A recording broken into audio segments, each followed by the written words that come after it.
My name is Vanessa.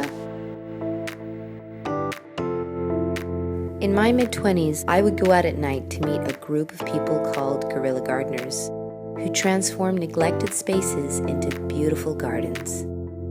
And after a decade of being involved in this underground gardening scene, I decided to embark on a journey to explore urban gardening across different countries, cultures, and climates.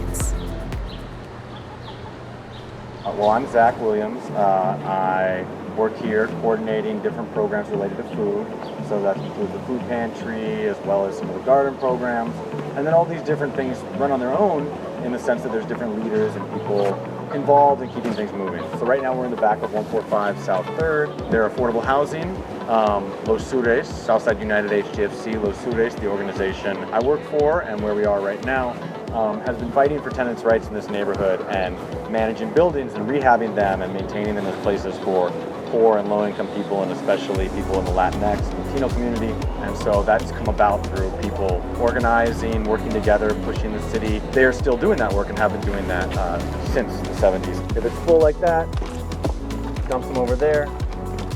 Once we get them full, it's a nice idea to mix them up a little bit, and I have some tools to use that. It doesn't have to be crazy, but just a couple turns to get some of the older stuff from the bottom. Anyone know what these are? Isn't that cilantro? Boom. Cilantro.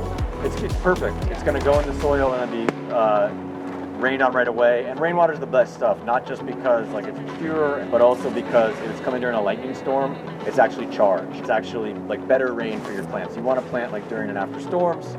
So we're right on target. I just felt a little bit. So we gotta go quick now. We gotta go quick. All right. And we got the gloves. There's chickens. Been here since about 2013, I believe. Over here, we've also planted. It looks kind of messy, but that's sort of the idea in some ways. We have a mixture of plants that are good for pollinators. This is anise hyssop. It has a nice anise black licorice flavor. And then you see, making their debut, bees right there. They love it. Over here, we have some blackberries. Here's one that's actually getting ripe down here. Smaller plants over there that have come through these canes, but also through the roots coming up below. We also have some boxes down here below that are planted out with cucumbers and squash coming up. There's blueberry bushes right here. Most of the blueberries have passed. Here's a nice one. Tiny guy. But here the blackberries have grown in nicely. And you can see we're really getting nice clusters. They're going to start ripening a lot, and they spread. The cane is stretching, and it's going to hit the ground, and it's going to put a new one up. Here's one that's shooting up. Here's another one, small guy. So this is a fresh one. So the whole area hopefully will just get pushed in and be a little of a mess and be thick, but also be productive in the years to come, kind of on its own. This needs to be weeded a ton, but there's strawberries, no fruit on them, but there's strawberry plants that have grown in over there. There's lemon balm, which again, you can make tea out of it. It tastes good. You could add it to a dessert or salad or something like that. But also, it's great for pollinators and has all sorts of different uses. These are pawpaws.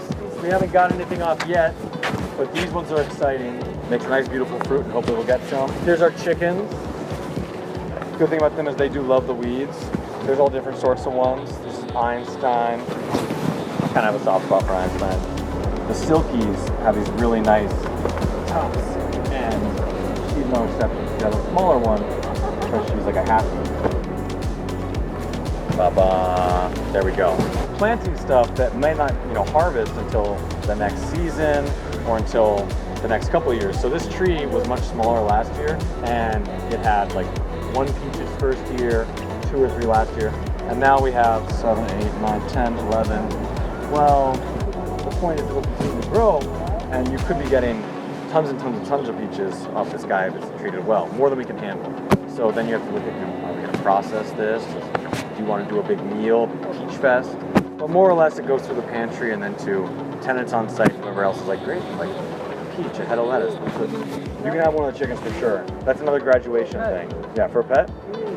You can adopt one. We can work something out. Can't make any promises about right now today, but we can figure something out. Did you guys get a chance to do the seeds? Yeah. Cool. Are you guys hungry?